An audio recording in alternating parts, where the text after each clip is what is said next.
Meu nome é Gisele, e por muito tempo acreditei que carregar o mundo nas costas era apenas parte da minha personalidade, uma consequência natural de sempre ter sido a pessoa mais responsável da minha família. Aos 28 anos, vivendo nos Estados Unidos, eu tinha conquistado o tipo de estabilidade que muita gente passa a vida inteira perseguindo: um bom apartamento, uma carreira sólida no marketing digital e um salário que finalmente me permitia respirar sem medo das contas do mês seguinte. Mas junto com tudo isso veio algo que eu nunca tinha previsto: a sensação constante de estar sendo drenada dentro da minha própria casa, como se cada conquista minha fosse rapidamente transformada em fonte de conveniência para os outros. Quando meus pais e meu irmão me pediram abrigo por alguns meses, eu disse sim. Era o mínimo que podia fazer, ou pelo menos era isso que eu dizia para mim mesma. Mas o por alguns meses virou um ciclo infinito, e esse ciclo virou um padrão de dependência que se arrastou sem que ninguém, além de mim, se preocupasse com limites. No começo eu via aquilo como solidariedade. Depois, como hábito. E mais tarde, como uma prisão. Todas as manhãs eu descia a escada do apartamento e encontrava a mesma cena: a pia cheia de pratos, o sofá coberto de roupas que não eram minhas, embalagens abertas largadas em qualquer canto e a televisão ligada em volume alto, mesmo sem ninguém assistindo. Meu café da manhã começava com uma limpeza improvisada, porque queria pelo menos algum espaço limpo para existir.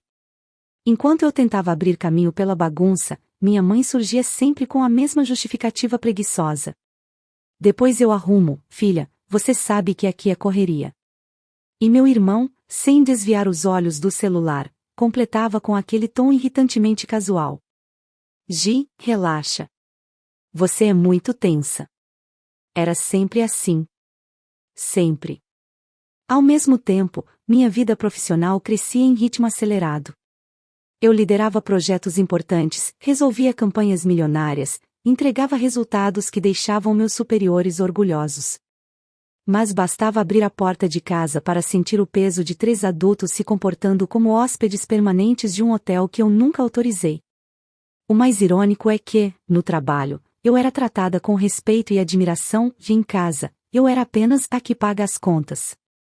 Eles usavam meu carro quase todos os dias, sempre sem aviso. Meu pai adorava colocar a chave no bolso e sair como se fosse o dono da Porsche que eu tinha batalhado tanto para comprar. Quando eu reclamava, ele apenas ria, balançava a cabeça e soltava: para que esse drama todo? É só um carro. E minha mãe, do jeito mais passivo-agressivo possível, completava: você nem usa, Gisele. Melhor ele rodar do que ficar parado. O que mais me incomodava não era o carro, nem o dinheiro, nem as compras. Era a naturalidade com que eles tratavam tudo isso, como se o meu esforço lhes pertencesse por direito. Como se minha função na vida fosse fornecer conforto para todos, menos para mim mesma. Eles diziam que eu trabalhava demais, mas nunca se perguntavam por quê. A verdade é que o dinheiro que ganhei com tanto esforço não servia para melhorar a minha vida. Servia para alimentar o conforto deles. Lembro de um dia específico, quase cinematográfico na minha memória, porque foi ali que tudo começou a virar. Eu cheguei em casa completamente exausta depois de uma reunião longa e desgastante. Tudo o que eu queria era tomar um banho, pedir comida e assistir a algo em silêncio. Mas quando abri a porta, encontrei a sala cheia de sacolas de compras, roupas caras, perfumes importados, acessórios eletrônicos. Um cenário de compras compulsivas que eu sabia, sem precisar perguntar, que tinha sido pago com meu cartão. Minha mãe, ao ver minha expressão, apenas sorriu como se nada estivesse fora do normal. Gisele, compramos umas coisinhas essenciais. Depois você vê a fatura. Meu irmão, deitado no meu sofá, com os pés em cima da mesa de centro, comentou sem tirar os olhos do vídeo que assistia: Gi, você trabalha demais para se importar com isso. Sério, relaxa um pouco. Essa frase. Essa maldita frase. Ela entrou em mim como uma lâmina fina, cortando um lugar que eu nem sabia que estava exposto. Foi a primeira vez que senti algo se quebrar dentro de mim, algo fino, silencioso, mas profundo. Aquele comentário não era apenas descaso. Era um lembrete cruel de que, para eles, eu não existia como pessoa. Existia como recurso. Como fornecedora. Como alguém que sustenta, paga, resolve. Nada mais. Subi para o quarto sem discutir, tentando não explodir no meio da sala.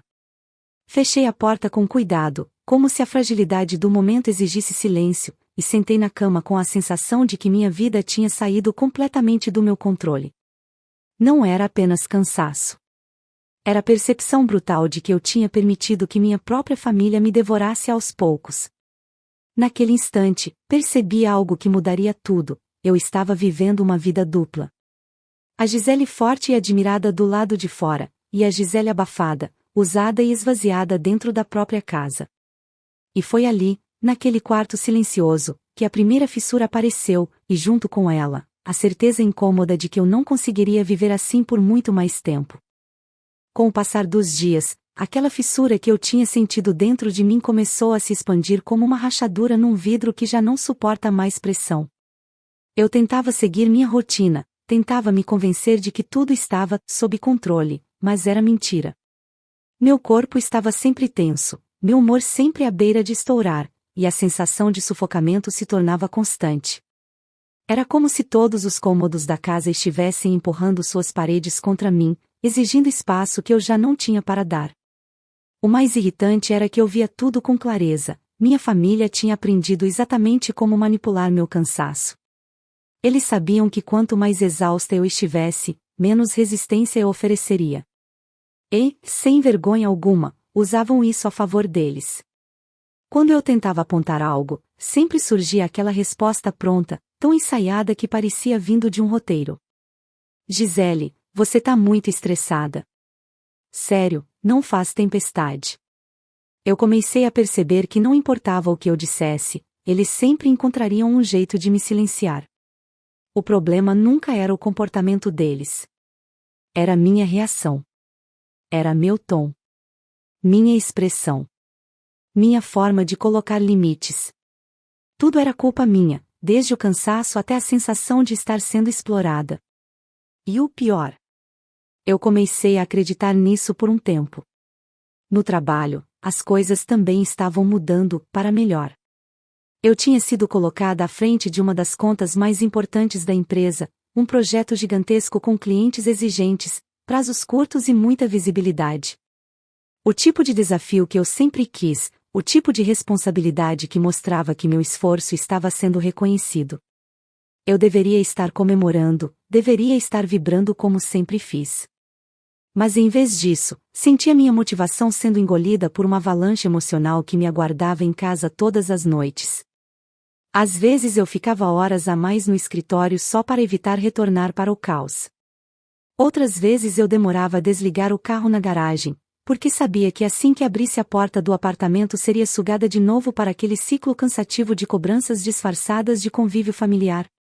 E quanto mais eu crescia profissionalmente, mais parecia que eles aumentavam o ritmo de dependência, como se tivessem medo de que eu escapasse. Um dia, depois de um expediente particularmente pesado, tive outra conversa que me marcou. Entrei em casa e encontrei meu pai sentado no meu sofá, controlando o ar-condicionado no máximo enquanto assistia a TV como se estivesse num hotel 5 estrelas. Ele me olhou rapidamente, apenas para comentar: Gisele, você pode comprar um café mais forte da próxima vez? Esse aí não acorda ninguém. Eu congelei por um segundo. Não perguntou se eu estava bem. Não perguntou como tinha sido meu dia. Apenas pediu, não, determinou, que eu comprasse algo melhor para ele. Respirei fundo e respondi: Pai, vocês precisam parar de gastar tanto e de exigir tanto de mim. Eu trabalho muito. Estou cansada. Vocês têm que colaborar. Ele nem piscou. Gisele, você ganha muito mais que a gente. Para você não muda nada. Essa frase foi um soco. Não no estômago, mas na alma. Não porque era ofensiva, mas porque mostrava que ele realmente acreditava nisso. Não era manipulação consciente. Era convicção.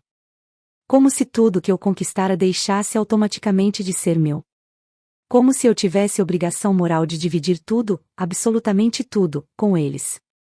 Foi nesse período que comecei a enxergar um padrão ainda mais perigoso. Eles não me viam como filha, irmã, parente. Me viam como provedora. Uma máquina de trabalhar. Uma fonte de recursos. Uma pessoa programada para servir. As semanas seguintes foram um arrasto. No trabalho eu brilhava, mas em casa eu desmoronava. A cada nova conquista, eu recebia um novo comentário passivo-agressivo como prêmio. Ah, claro que te promoveram. Você não vive, só trabalha. Você fica reclamando de cansaço, mas ninguém mandou se enfiar nessas funções. Gi, se você está estressada é porque quer. Vai fazer uma massagem, você pode pagar. Era como se cada esforço meu, em vez de ser celebrado, fosse convertido em munição para diminuir meus sentimentos. Eu podia estar no topo do mundo lá fora, mas dentro de casa eu era sempre colocada no mesmo lugar, alguém que nunca fazia o suficiente, que exagerava, que dramatizava, que precisava relaxar. Eu estava presa num campo minado que só eu enxergava. E por mais que eu desviasse, por mais que tentasse achar espaços de paz, parecia que sempre havia uma nova explosão à minha espera. Até que uma noite, enquanto eu deitava tentando encontrar algum descanso, senti algo mudar dentro de mim de forma mais clara do que nunca. Não foi raiva. Não foi tristeza. Foi uma espécie de cansaço profundo, tão profundo que parecia vir de anos acumulados. Um cansaço que não gritava, mas murmurava baixinho, com uma calma assustadora. Eu não aguentava mais. E aquilo, embora silencioso, foi o primeiro passo para tudo o que viria depois. Acordei numa manhã de sexta-feira com a estranha sensação de que algo estava errado. Não era um pensamento claro, mas uma espécie de pressentimento pesado, daqueles que grudam na pele antes mesmo de você abrir os olhos. Minha casa estava silenciosa demais, o que já era um alerta por si só. Desci as escadas com cautela, esperando encontrar a bagunça habitual, mas a sala estava vazia. Nem meus pais, nem meu irmão, nem o caos, nada. Apenas o eco do meu próprio passo no piso de madeira. Por um instante pensei que haviam saído cedo, mas algo chamava minha atenção, a ausência da Porsche na garagem. Não que fosse novidade eles pegarem meu carro sem avisar, mas naquele dia a sensação era diferente. Peguei meu celular, chequei mensagens, notificações, e não havia nada. Nenhum aviso, nenhum "vamos usar seu carro", nenhum sinal de vida. Um silêncio suspeito. Sentei no sofá, tentando reunir meus pensamentos, quando meu celular vibrou com uma notificação do banco, alerta de compra internacional. Meu coração deu um solavanco, e a estranha inquietação que eu sentia se transformou em um frio cortante. Abri o aplicativo e vi a primeira transação, $4.870, Hotel 5 Stars Resort e Spa. Senti meu estômago virar. Rolei a tela para baixo. $1.200, restaurante La Brisa. $940, aluguel de bangalô privativo. $2.300, parque temático VIP Pass. A lista continuava, e continuava, e continuava. Eu mal percebi quando fiquei em pé. Minhas mãos tremiam tanto que precisei respirar fundo para digitar uma mensagem no grupo da família. Que compras são essas no meu cartão? Onde vocês estão? A resposta veio alguns minutos depois, do meu irmão, com a maior naturalidade do mundo. Gi, relaxa. Estamos em Orlando. Viemos aproveitar um pouco. Você nem ia querer vir. Senti meu rosto queimar. Vocês foram para Orlando com meu carro e meu cartão e não me avisaram? Minha mãe respondeu em seguida, como se estivesse explicando o clima do dia. Filha, você trabalha demais. Achamos que seria uma boa ideia dar uma respirada, aproveitar um pouco por você. Você sempre diz que não tem tempo. Eu encostei a mão na testa. Respirei devagar. Li de novo. E de novo. E de novo. Parecia uma piada mal feita. Eles achavam que estavam fazendo um favor para mim. Achavam que viajar às minhas custas era um gesto de carinho. A gota final veio quando meu pai, com aquela arrogância que só ele conseguia ter, digitou: Gisele, você está exagerando. São só férias. Você nem sentiria a falta do dinheiro. Foi aí que senti a rachadura dentro de mim se transformar numa fenda irreversível. Não era mais só incômodo. Não era mais frustração. Era traição. Traição da pior forma, a que vem de quem dorme debaixo do seu teto. Entrei no site do cartão e abri a fatura completa. O número final brilhava na tela como um tapa no rosto: $25.064,73. Em 4 dias. 4 dias. Senti a respiração travar. Meus joelhos ficaram fracos. Eu não tinha palavras, e ao mesmo tempo, tinha todas. Peguei o celular e liguei para minha mãe. Ela atendeu rindo, como se estivesse no paraíso. Gisele, depois a gente conversa. Estamos indo para a piscina agora. Vocês usaram meu carro, meu cartão e viajaram sem me avisar. Você tem noção do que fizeram? Ela suspirou, num tom cansado que me fez ferver. Filha, não começa. Você vive ocupada. Não ia fazer diferença nenhuma. E outra, você ficou tão amarga ultimamente. Isso aqui era para aliviar um pouco a tensão. Para aliviar a tensão de quem? Do outro lado da linha, silêncio. Depois meu irmão tomou o celular da mão dela. Gi, você é muito dramática. Pelo amor de Deus. Aproveita que você não tá aqui para relaxar e parar de ficar tensa. É só dinheiro. É só dinheiro que eu ganho. É só carro que eu comprei. É só viagem que vocês fizeram às minhas custas. Ele suspirou, impaciente. Meu Deus, Gisele, dá pra parar? Você é tão egoísta. A gente só tá vivendo um pouco. Aquela palavra, egoísta, entrou em mim com força. Eu? Egoísta? Eu, que sustentava todos eles. Eu, que abri minha casa, minha vida, meu tempo, meu conforto. Eu, que nunca disse não. Foi ali, naquele exato instante, ouvindo o som da música de fundo do hotel, o riso deles abafado pelas ondas da piscina, e o som distante de uma vida boa paga por mim, que a minha paciência morreu. Não desmaiou. Não adormeceu. Morreu. E junto com ela nasceu algo totalmente diferente, uma clareza fria, precisa, afiada como lâmina. Eles tinham cruzado uma linha da qual não havia retorno. E eu ainda não sabia exatamente o que ia fazer. Mas sabia que, pela primeira vez na vida, eu seria a última pessoa naquele círculo a ser subestimada. A traição deles não foi apenas um erro. Foi o começo do fim. A fatura de mais de $25.000 continuava aberta no meu celular, brilhando como se estivesse debochando de mim. Eu andava de um lado para o outro na sala, sentindo uma energia estranha percorrer meu corpo. Não era raiva explosiva, nem desespero. Era algo muito mais sólido. Um limite interno, finalmente alcançado. A sensação nítida de que eu tinha sido esticada até o ponto de ruptura. E quando alguém chega nesse ponto, alguma coisa dentro dela muda para sempre. Respirei fundo, encostei o celular na mesa e sentei no sofá. A casa estava silenciosa, pela primeira vez em muito tempo. Era engraçado como o silêncio sempre tinha me trazido descanso, mas naquela noite ele trouxe outra coisa, lucidez. Uma lucidez tão fria que me fez sentir até mais alta, como se minha coluna finalmente tivesse endireitado depois de anos carregando peso alheio. Peguei o celular de volta. Abri o site do cartão. Meus dedos pairaram sobre a tela por alguns segundos. Eu poderia esperar eles voltarem para casa e conversar. Poderia gritar, brigar, discutir como tantas vezes fiz.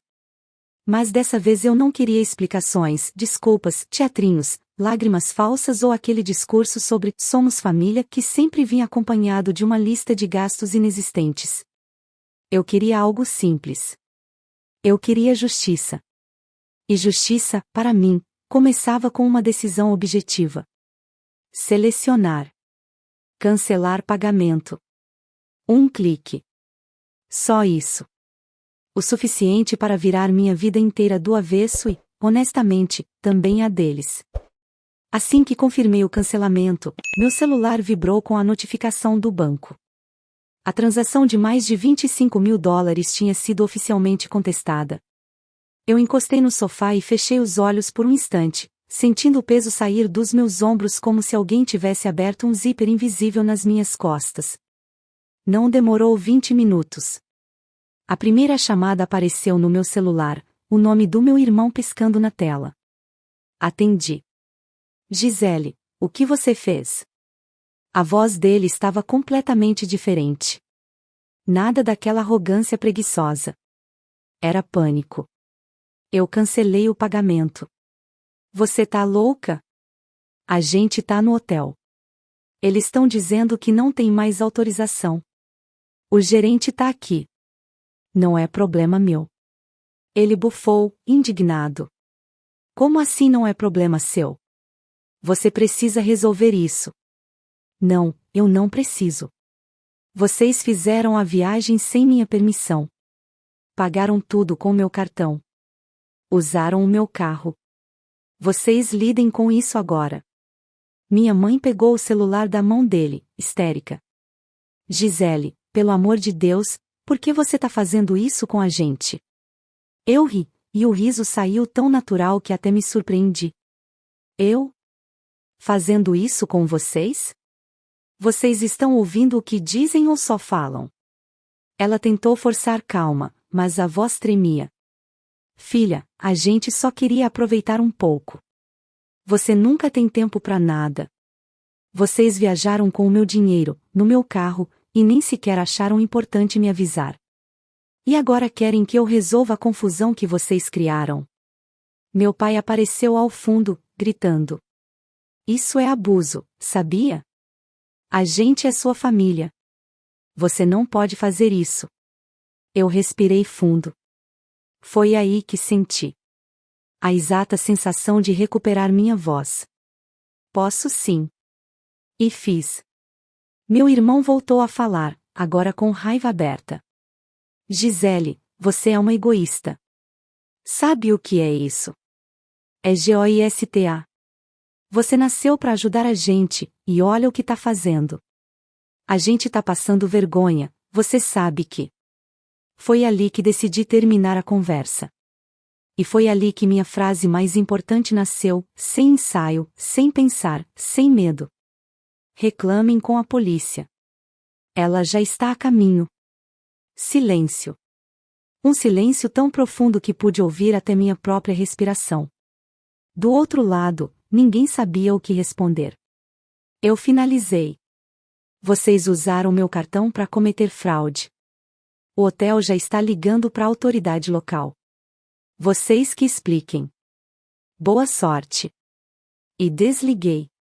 Meu corpo inteiro tremia, mas era um tremor bom. Um tremor de adrenalina misturado com libertação. Algo que parecia anunciar, finalmente acabou. Eu estava de pé, sozinha na sala, mas sentia uma força dentro de mim que eu não reconhecia. Não era frieza, não era vingança, era clareza. Pela primeira vez eu tinha feito algo por mim. Algo definitivo. Caminhei até a janela e observei a rua lá fora, iluminada pelas luzes amarelas dos postes. A noite parecia quieta, como se o mundo tivesse parado para testemunhar aquele momento. O momento em que eu deixei de ser o chão onde todos pisavam para finalmente me tornar a porta que ninguém cruzaria sem a minha permissão. Essa foi a noite em que tudo virou. E eu sabia, com uma certeza quase cruel, que depois disso nada mais seria igual. O telefone não tocou mais naquela noite, e esse silêncio inesperado teve um sabor estranho. Não era paz, exatamente. Era uma espécie de pausa antes da tempestade, como se todos ali, inclusive eu, estivéssemos prendendo a respiração ao mesmo tempo. Eu sabia que em algum momento, de alguma forma, aquilo ia estourar. E estourou logo no dia seguinte. Acordei com batidas fortes na porta do apartamento. Levantei num pulo, ainda meio tonta de sono, e por um momento imaginei que fosse minha família batendo ali, furiosa, pronta para invadir minha casa com discursos dramáticos. Mas não era. Era o gerente do prédio, extremamente constrangido, dizendo que a polícia de Orlando tinha tentado contato comigo sobre um incidente envolvendo terceiros autorizados no uso do seu cartão. Agradeci, fechei a porta e respirei fundo. A ficha tinha caído, eles estavam encrencados de verdade. A partir daí tudo aconteceu rápido. Meu celular recebeu notificação após notificação de tentativas de compra negadas, mensagens desesperadas e chamadas perdidas. Mas eu não atendi nenhuma. Eu não devia explicações. Desta vez, não. Senti como se estivesse vivendo uma versão invertida da minha própria vida. Eu não era mais aquela que resolvia, que acolhia, que apagava incêndios que não eram meus. Agora era eu quem deixava o fogo acontecer, e quem colocava distância suficiente para não se queimar no processo. No meio da tarde, recebi uma ligação do hotel informando oficialmente que o incidente seria investigado e que, como titular do cartão, eu deveria confirmar se havia autorizado as transações. Respondi com a frieza mais honesta que já senti. Não. Nenhuma delas foi autorizada por mim. A atendente fez algumas perguntas protocolares, e ao encerrar, disse algo que ficou ecoando na minha cabeça. Entendo. Sinto muito que você esteja passando por isso. Passei a mão no rosto, tentando absorver o peso daquela frase. Eu também sentia muito. Sentia por mim. Sentia pelo que permiti por tanto tempo. Sentia pela Gisele que se desgastou anos para manter todo mundo confortável enquanto ela mesma se afogava em obrigações que nunca assumiu de verdade. No início da noite, enquanto tentava comer alguma coisa pela primeira vez no dia, meu celular vibrou com uma nova mensagem. Era da minha mãe. Gisele, estamos voltando. Isso que você fez foi monstruoso. Eu não vou esquecer. Eu li a frase várias vezes e, em vez de sentir culpa, senti algo completamente diferente, convicção. Monstruoso, para ela, era não bancar a irresponsabilidade de 3 adultos. Monstruoso era eu ter limites. Monstruoso era dizer não pela primeira vez na vida. A resposta que digitei saiu do meu corpo inteira, sem esforço. Vocês vão pegar suas coisas e sair da minha casa assim que chegarem. Sem discussão. Não houve retorno. Não logo. Horas depois, quando o barulho familiar do carro entrando na garagem ecoou pelo prédio, senti meu coração acelerar. Era a primeira vez em muitos anos que eu ia enfrentá-lo sem ceder, sem tremer, sem tentar salvar aquilo que nunca foi equilíbrio, foi exploração. Eles entraram pela porta como se estivessem chegando de um desastre natural. Minha mãe chorando, meu pai reclamando alto sobre vergonha, meu irmão batendo as malas no chão como se eu fosse culpada pela própria estupidez. Ninguém perguntou se eu estava bem. Ninguém sequer cogitou assumir a responsabilidade. Eles já chegaram acusando, como sempre fizeram. Você destruiu a família, minha mãe gritou. Você nos humilhou, meu pai berrou.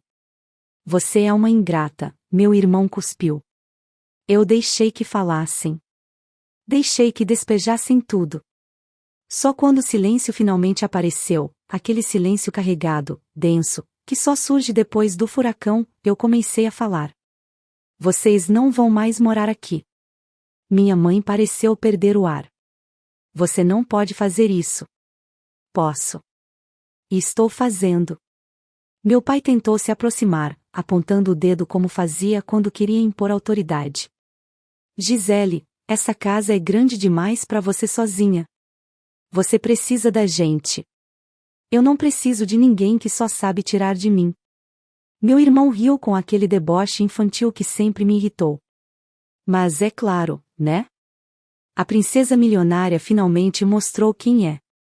Sempre se achou melhor que a gente. Eu nunca me achei melhor. Eu só parei de ser burra. O olhar dele mudou na hora. A verdade, quando dita de frente, tem um efeito devastador. A discussão continuou por mais alguns minutos, mas eu já não era mais a mesma pessoa. Eu não chorava. Não tremia. Não hesitava. Eu simplesmente repetia, com a mesma firmeza. Vocês vão sair amanhã. Sem exceção. E quando finalmente todos foram para os quartos, provavelmente para reclamar, dramatizar e planejar como me culpar por tudo mais tarde, eu fiquei sozinha na sala, respirando fundo, sentindo uma leveza assustadoramente estranha. Eu tinha feito o que nunca pensei que conseguiria fazer: romper. Romper com anos de abuso emocional. Romper com o papel que me deram. Romper com o ciclo que eu mesma mantive viva por medo de machucar quem nunca pensou duas vezes antes de me machucar. Naquela noite, pela primeira vez em muito tempo, dormi sem sentir que devia algo a alguém. E mesmo sabendo que o pior ainda viria, eu tinha plena certeza de que nunca mais voltaria atrás. Na manhã seguinte, abri os olhos com a estranha sensação de estar vivendo uma vida completamente diferente daquela que existia apenas 24 horas antes.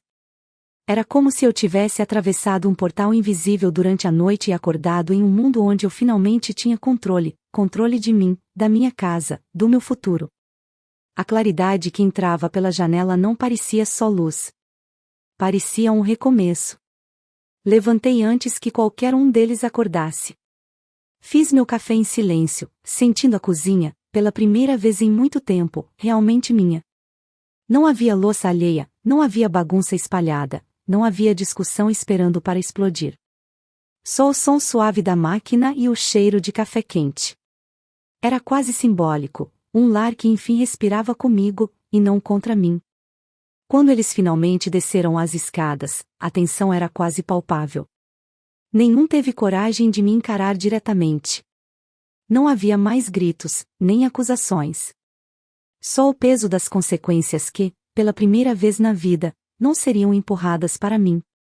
Eu fui a primeira a falar. As malas de vocês estão prontas. Vocês vão sair hoje. Ninguém protestou de imediato. Talvez porque tivessem percebido que não havia brecha, talvez porque a noite anterior tivesse revelado, de forma dolorosa, que eu não estava mais disposta a carregar ninguém. Minha mãe foi a primeira a quebrar o silêncio. Gisele, nós não temos para onde ir. Eu mantive a voz firme, sem crueldade, mas sem fraqueza. Vocês têm família, amigos, opções. Podem buscar um hotel barato, dividir despesas, procurar emprego. Mas aqui não mais. A expressão dela misturava choque e indignação, como se estivesse descobrindo naquele exato instante que limites realmente existiam. Meu pai apertou a mala, empurrando o zíper como se a culpa fosse minha até pelo excesso de roupas. Gisele, você está cometendo o erro da sua vida. A gente sempre esteve com você. Eu o encarei sem desviar. Vocês sempre estiveram comigo para o que eu podia dar. Não ao meu lado. É diferente. Ele abriu a boca para responder, mas não encontrou palavras. Pela primeira vez, a verdade colocou os três em silêncio absoluto. O olhar do meu irmão veio carregado de raiva, mas era uma raiva vazia. Uma raiva de quem percebe que perdeu o conforto que acreditava eterno. Eu vou lembrar disso quando você precisar de mim um dia. Eu quase ri. Você nunca me ajudou em nada, Lucas. Mas talvez agora descubra como é viver com as próprias escolhas. E ali, naquele conjunto de malas espalhadas pelo hall, eu vi claramente quem cada um deles realmente era. Minha mãe. Sempre colocou culpa nos outros para evitar responsabilidade. Quando percebeu que eu não seria mais sua fonte infinita de soluções, desabou num choro teatral, achando que isso me faria recuar. Mas naquele dia eu enxerguei algo que nunca tinha percebido: ela não era fraca, era confortável demais em ser sustentada. E isso terminou ali. Meu pai sempre usou a autoridade como escudo. Sempre acreditou que seu tom de voz decidia tudo. Mas quando percebeu que naquele ambiente a autoridade era minha, não dele, ficou pequeno. Não fisicamente, mas emocionalmente. A postura dele quebrou. O homem que sempre dizia, eu sei das coisas, agora estava encarando a própria incapacidade de assumir um erro sequer. A responsabilidade que ele sempre evitou finalmente bateu na porta dele, e entrou. Meu irmão. Talvez o mais perdido de todos. Sempre viveu como sombra. sombra dos pais, sombra do meu dinheiro, sombra das facilidades que nunca se importou em conquistar sozinho. Ele não sabia o que era ter que lutar por algo. E pela primeira vez, estava diante de um mundo onde nada cairia no colo dele. A vida dele estava prestes a começar, de verdade. Eles saíram em silêncio, sem despedidas, sem abraços, sem palavras bonitas. Apenas portas batendo e uma escada sendo descida com o peso do que haviam destruído. Eu fiquei parada no hall por longos segundos, olhando para o vazio deixado pelos três. O vazio que, ironicamente, nunca tinha feito tanto sentido. Quando fechei a porta, senti algo no meu peito que eu nem sabia mais reconhecer: tranquilidade. Não era euforia, não era vingança, não era tristeza. Era só leveza. Uma leveza tão grande que parecia impossível que coubesse inteira dentro de mim. Naquela mesma semana, arrumei toda a casa. Mudei os móveis de lugar. Doei coisas que não eram minhas, recoloquei minhas prioridades no centro de tudo. Reorganizei minha agenda, meu tempo, minha mente. Era como reaprender a viver, mas sem ninguém me puxando para baixo enquanto eu tentava subir. Cada um deles enfrentou consequências reais. Minha mãe foi para a casa de uma tia distante, pela primeira vez, teve que cuidar das próprias despesas. Meu pai teve que procurar trabalho temporário, e descobriu que o mundo não recompensa quem passa a vida empurrando tudo para os outros. Meu irmão acabou dividindo um apartamento com amigos e percebeu rapidamente que viver custa, e custa caro. Eu cresci. Eu floresci. Eu me reconstruí sem culpa. Algum tempo depois, fui promovida no trabalho. Um aumento generoso, um cargo que eu sempre sonhei, e a sensação de que a vida finalmente estava reagindo ao espaço que eu tinha aberto para mim mesma. Sem o peso de 3 adultos dependentes, eu descobri quem eu era de verdade. Hoje, quando olho para trás, não sinto arrependimento. Sinto orgulho.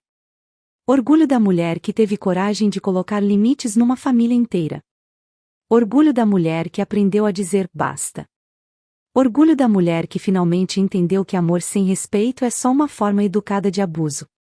Esse foi o fim da história deles dentro da minha vida. E o começo da minha, finalmente livre, forte e inteira. Eu não perdi uma família. Eu recuperei a mim mesma.